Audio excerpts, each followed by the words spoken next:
afin de bien comprendre ce qu'en est-il sur la qualité de la course dans laquelle nous nous trouvons en tant que chrétiens, jeunes chrétiens. Alléluia. Amen. Il tire un exemple du soleil et il finit par remettre la parole de Dieu au centre. Cette parole qui est la loi qui fait subsister toutes choses. Selon cette parole de David, selon cet écrit, alors nous avons la réponse pour la première question, à savoir pourquoi l'ennemi est disqualifié. Alors si l'ennemi est disqualifié, c'est parce que il n'est pas à la mesure de respecter les règles établies. Il connaît bien la parole de Dieu plus que toi et moi. Il a prouvé ça devant Jésus-Christ. Lorsque Jésus-Christ a fini son jeûne de 40 jours, alors Satan se présentait devant lui. Il lui a tenté. Jésus-Christ a résisté. Et il a fini par rappeler à Jésus-Christ une parole écrite en Psaume 91. Jésus-Christ que lui aussi il connaissait la loi. Lui aussi il connaissait les règles. Il dit à Jésus-Christ qu'il est aussi écrit à ton sujet.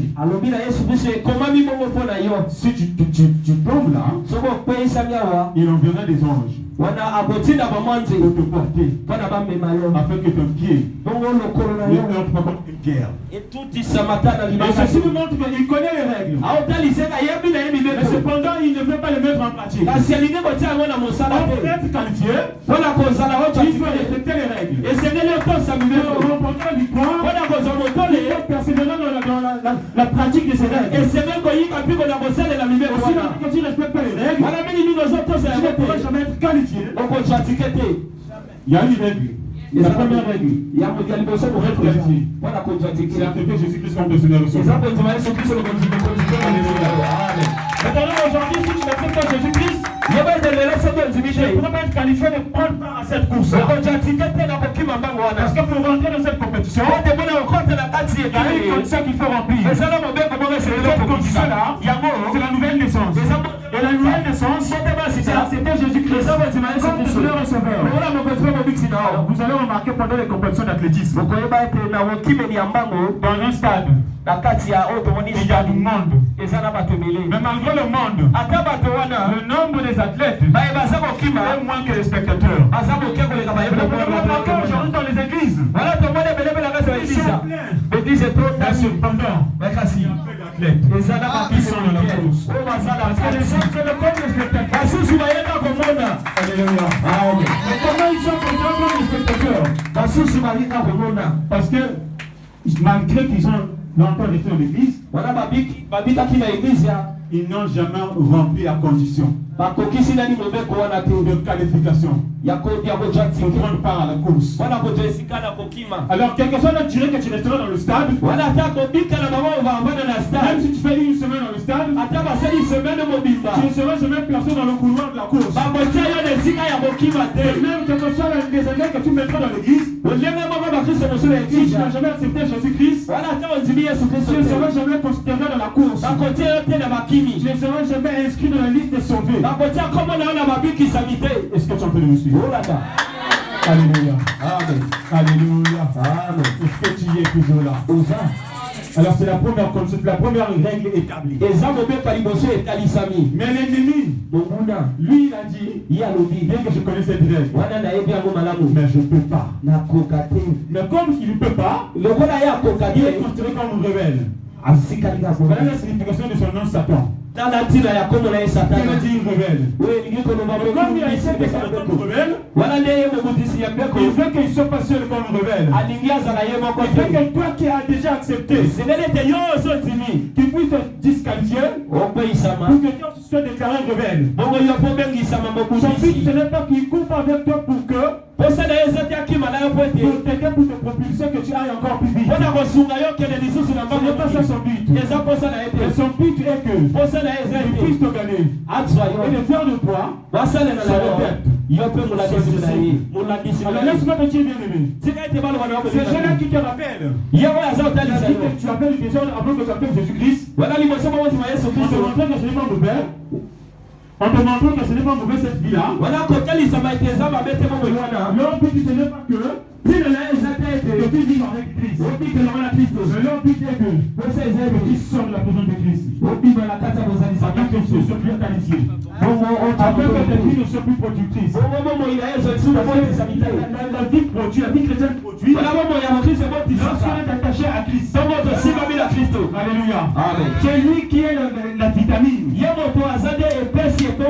Qui fait fleurir la vie chrétienne. Que lui, tes vies ne pourront jamais produire. Christ dit, il viendra. Et il vient trouver que malgré l'arbre, il dit encore. L'arbre n'a jamais produit. Il va faire quoi? Il va faire quoi? Il va couper. Et quand tu vas couper, ça va se sécher. Et ça sera jeté où? Au feu. Ce qui revient de dire que si tu vas arrêter l'église, et que tu n'arrives pas à remplir les conditions, les règles qui sont la parole de Dieu, lorsque Christ viendra, il va te vie chrétienne stérile.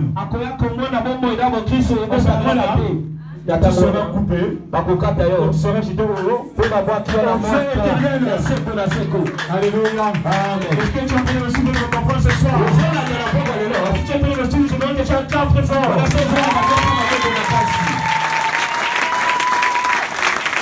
Alléluia.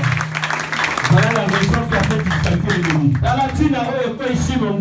Parce que malgré qu'il connaît les règles, mais il ne peut pas les pratiquer. Alors ce manque de pratique de la parole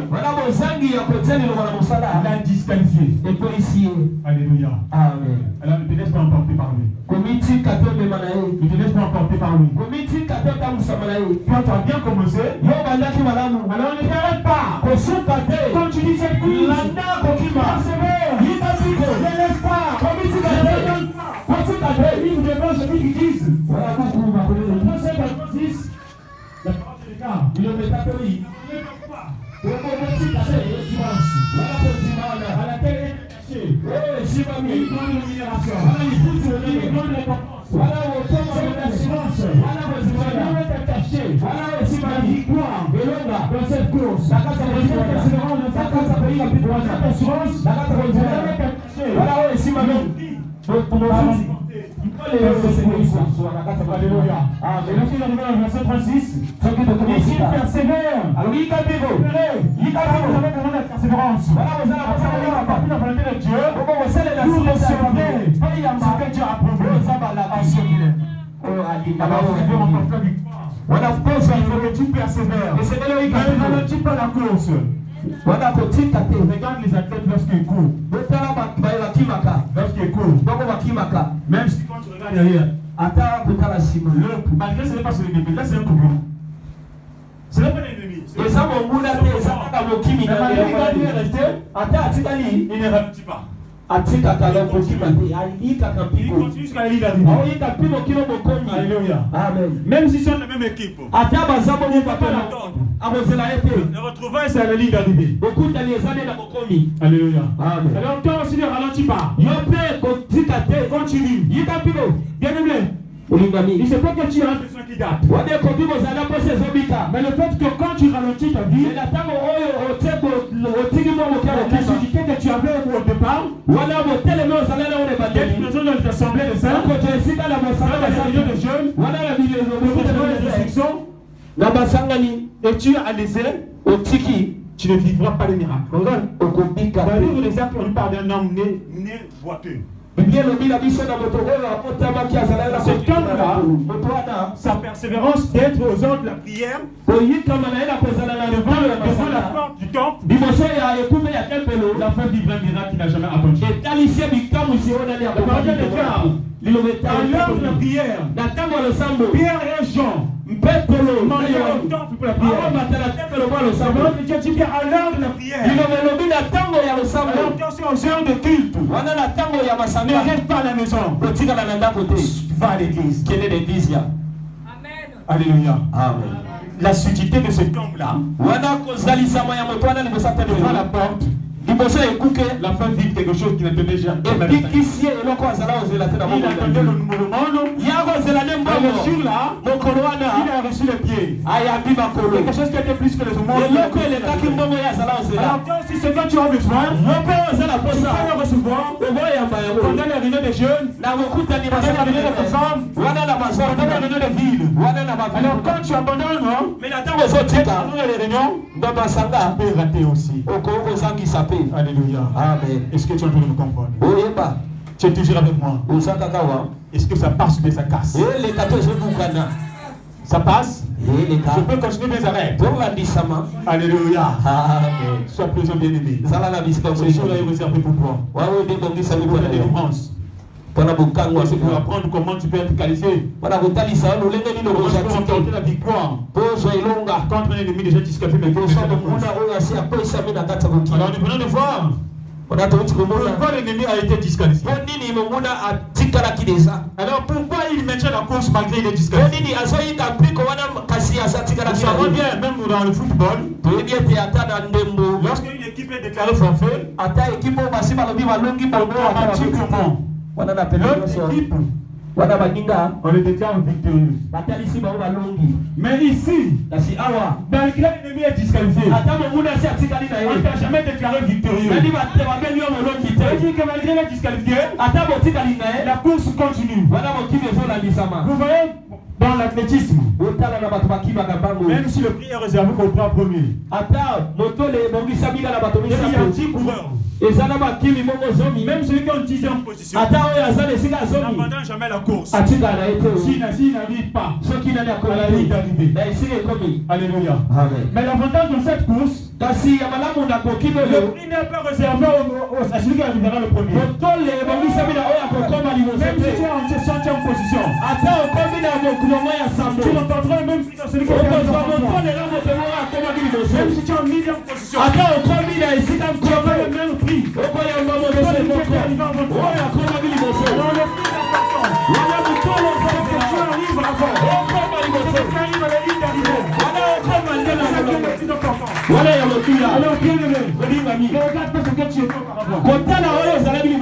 Même si tu es dans une ville de désordre, cela ne t'a pas empêché de continuer ta course. Alléluia. Laisse-moi te rappeler une chose. Dans le livre de José, je parle d'une femme.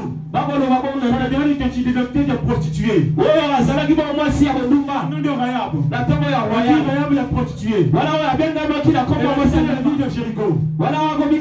Et cette prostituée-là, un jour, elle a rencontré le peuple de Dieu. Elle a commencé sa marche avec le peuple de Dieu. Puisqu'elle a marché avec le peuple de Dieu, puisqu'elle continue la marche avec le peuple de Dieu, et elle a commencé à se transformer. C'est ça qu'on appelle la sanctification. La sanctification n'est pas une transformation immédiate. La sanctification est une transformation progressive. Et on arrive grâce au moyen de renouvellement de l'intelligence. Voilà pourquoi, bien aimé, tu ne dois pas te laisser façonner par le monde actuel, par le plaisir du monde actuel. Mais toi, laisse-toi façonner, transformer par la parole de Dieu. Cette parole-là générera la sagesse.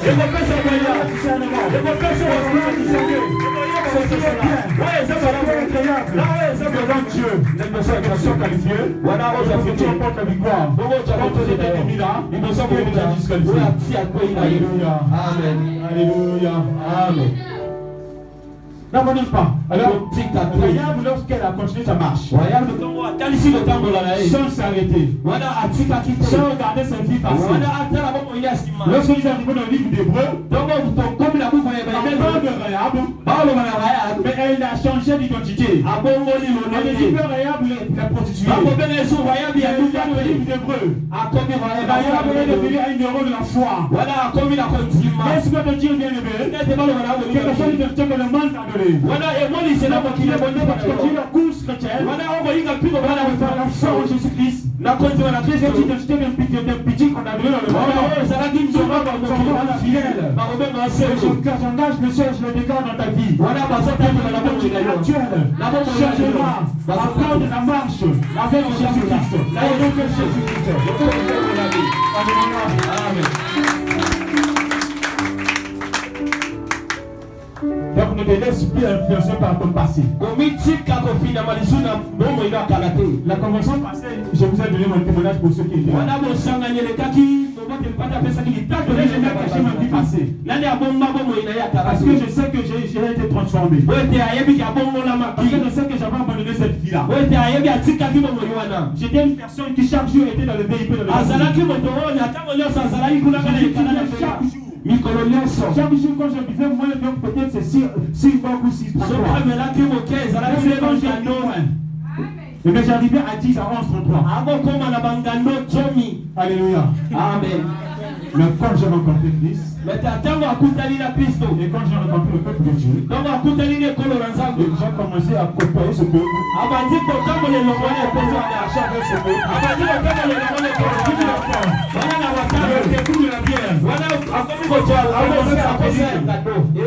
Jusqu'à ce que son odeur commençait à me demander. Mais qu'est-ce qui m'a permis d'arriver à là? Parce que j'ai persévéré. Alléluia. Amen. Mais il y a une chose que je dois aussi retenir. Nous parlons d'une course, non d'une marche. La course, on ne marche pas. La course, on court. Voilà pourquoi le porte Pierre dit, d'abord Pierre dit, il dit que de racheter le temps. Maintenant, si tu marches, le chrono peut s'arrêter avant que tu arrives à la ligne. C'est une course. Il faut que tu cours. Il faut que tu accélères. Il y a une personne qui a compris ça. C'est David. Lorsque vous voyez le combat de David et Goliath, verset 17. Verset 48. La parole de Dieu dit, lorsque le Philistin s'est mis en mouvement, David ne s'est pas mis seulement en mouvement. David n'a pas fait les tâtons. La parole de Dieu dit, David a couru. Lorsqu'il a couru, il a remporté la victoire. Dans cette course, on ne marche pas. On fait les tâtons. On court. Qui accélère. C'est le signe que tu vas faire. Alléluia.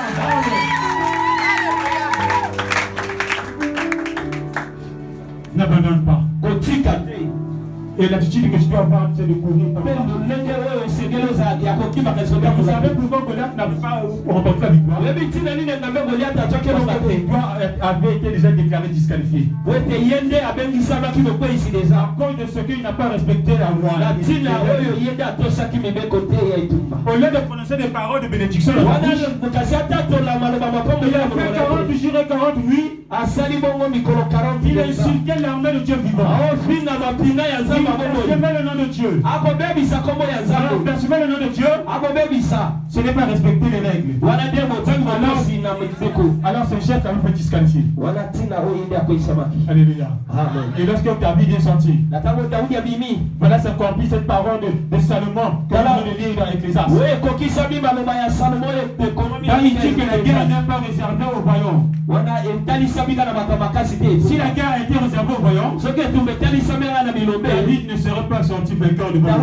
Parce que Goliath était quelqu'un d'expérience.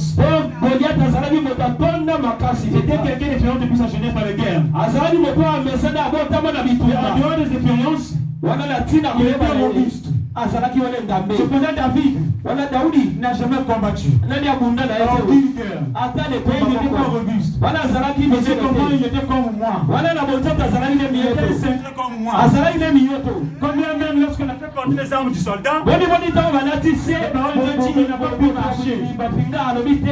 Il n'a pas pu marcher parce que ces armes-là pesaient plus que lui. Je ne sais pas s'il pesait 40 ou 30 kilos. Il n'a pas pu marcher avec ses armes. Ce qui prouve que là, il n'était pas fort. Mais malgré qu'il n'était pas fort, il a remporté la victoire devant quelqu'un de costaud. Parce que lui, il respectait les règles. Lorsque Goliath insultait, il prononçait des paroles. Les paroles de Dieu. Les paroles de confiance en Dieu. En disant aujourd'hui, le Dieu que tu as insulté, il livrera entre mes mains. Comment tu as glorifié. Alors ceci là, voilà ce qu'il a fait à Dieu.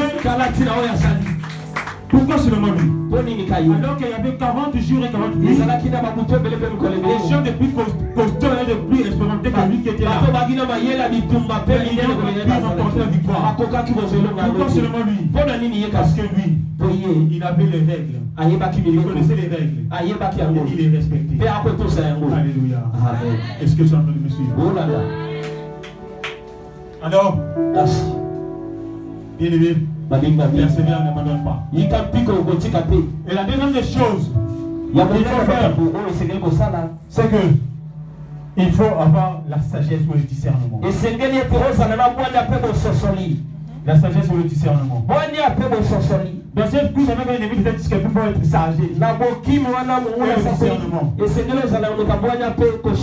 Pour avoir la sagesse ou le discernement, il faut que tu aies les règles. Et pour connaître les règles, il faut lire le manuel des règles. Et ce manuel n'est autre que la Bible. Voilà pourquoi dans Jésus 1:8, Dieu dit que je livre la loi. Mais je veux pour ta bouche. Parce que c'est ici se trouvent les règles. Il va te faire qualifier. C'est toi qui va te faire qualifier. Et qui va te faire remporter la victoire. C'est là où tu auras le discernement. C'est là où tu sauras comment réussir. Il y a un peuple qui était sage, qui savait discerner les choses. C'est les habitants de la tribu d'Isaacar. Il y a un chronique au chapitre 10, verset 32. La parole déclare tes fils d'Isaacar ayant l'intelligence des temps pour savoir ce que devait faire Israël. Pour s'acheter avec tous leurs frères sur leurs ordres. Dans le verset second, il est écrit que ce peuple avait le discernement pour savoir ce que Israël devrait faire. La présence du peuple autour de David faisait que David est de victoire en victoire.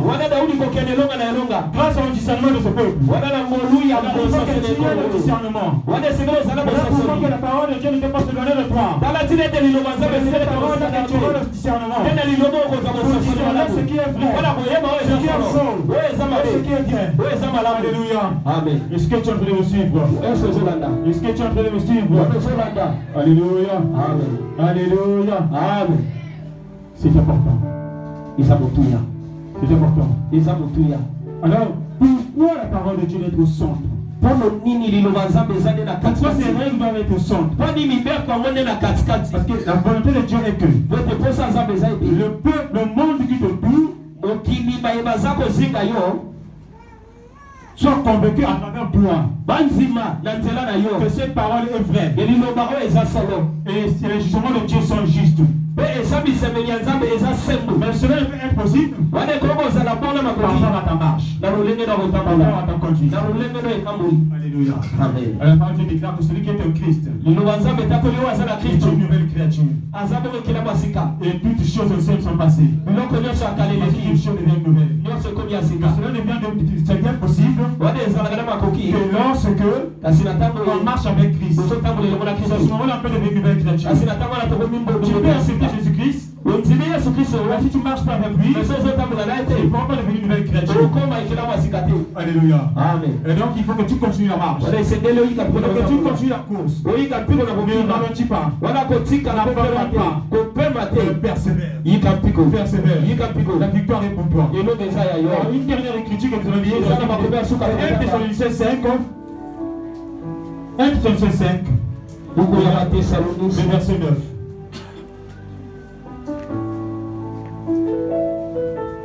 Et Thessaloniciens 5 au verset 9.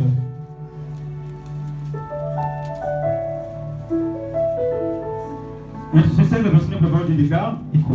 Car Dieu ne nous a pas destinés à la colère, mais à l'acquisition du salut par notre Seigneur Jésus. Dieu ne t'a pas destiné à perdre la victoire. Dieu ne t'a pas destiné que tu abandonnes la course. Dieu ne t'a pas destiné à l'échec. Mais Dieu t'a destiné à la victoire que Jésus-Christ t'a acquise à la croix. Mais pour demeurer dans cette victoire, il faut que tu persévères dans le respect des règles. Il faut que tu persévères dans cette course. Même si l'ennemi rentre dans ton couloir, Dieu ne sort pas ne change pas le couloir.